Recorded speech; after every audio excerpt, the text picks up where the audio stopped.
நமஸ்காரம். இன்றைக்கி மடிப்பாக்கம் சுந்தரி மாமி கிச்சனில் சாம்பார் பொடி எப்படி அரைக்கிறதுன்னு தான் பண்ணி உங்களுக்கு சொல்லித்தரப்போகிறேன். இங்கே பக்கத்தில் உள்ளவெல்லாம் சாம்பார் கொடுத்தோம், ஏதாவது ஒன்று கொடுத்தோம்னா நல்லா இருக்கும் மாமி, உங்களுக்கு வாசனையாக இருக்குது, எப்படிங்கிறத சொல்லிக் கொடுங்க அப்படிங்கிறேன். அதனால் இன்றைக்கி உங்களுக்கும் சேர்த்து சொல்லித்தரலாம் அப்படின்னு சொல்லிட்டு சாம்பார் பொடி அரைக்கிறத பற்றி தான் சொல்ல போகிறேன். இது வந்து சாம்பாருக்கு, கறிக்கு, ரசத்துக்கு எல்லாத்துக்குமே யூஸ் ஆகும். இந்த ஒரு பொடியை பண்ணி வச்சுட்டோன்னா எல்லாத்துக்குமே யூஸ் ஆகும். இது எப்படிங்கிறத உங்களுக்கு சொல்லித்தரேன் வாங்க. மிளகா பொடிக்கு தேவையான சாமான் இது தான். குண்டு மிளகா 1/4 கிலோ, தனியா 400 கிராம், மஞ்சள் 50 கிராம், துவரம்பருப்பு 100 கிராம், கடலைப்பருப்பு 100 கிராம், மிளகு 50, ஜீரகம் 50, வெந்தயம் 50, மஞ்சளை 1-2 தட்டி நசுக்கி வச்சுருக்கேன்.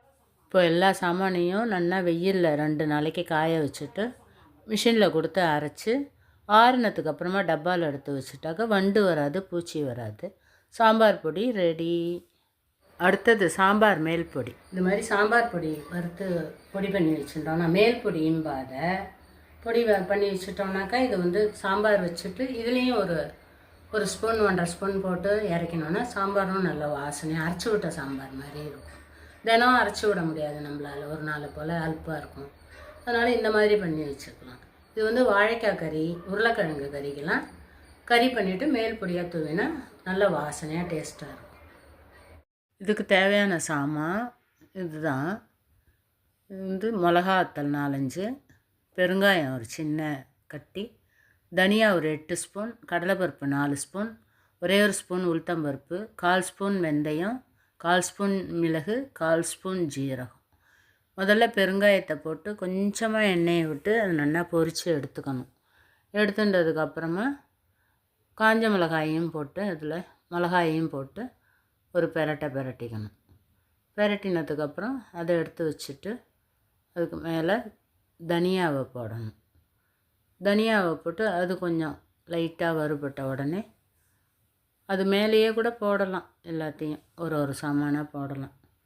போட்டுட்டு அதில் இந்த கடலைப்பருப்பு 4 ஸ்பூன், தனியா 8 ஸ்பூன்னா கடலைப்பருப்பு 4 ஸ்பூன் போட்டு, அரிசி 1 ஸ்பூன், மிளகு, ஜீரகம், ஒரே ஒரு ஸ்பூன் உளுத்தம்பருப்பு, வெந்தயம் எல்லாத்தையுமே சேர்த்து போட்டு பொறுமையாக சிம்மில் வச்சு பொறுமையாக வறுக்கணும்.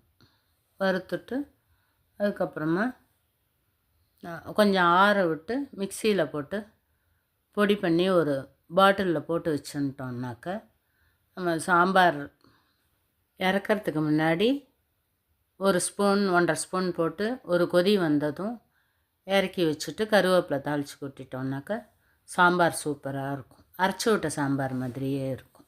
செஞ்சு பார்த்துட்டு கமெண்ட்டில் சொல்லுங்க. அடுத்த இதில் பார்க்குறவங்கள நீங்கள் வந்து எனக்கு சப்ஸ்கிரைப் பண்ணுங்க, ஷேர் பண்ணுங்க, லைக் பண்ணுங்க, கமெண்ட் பண்ணுங்க.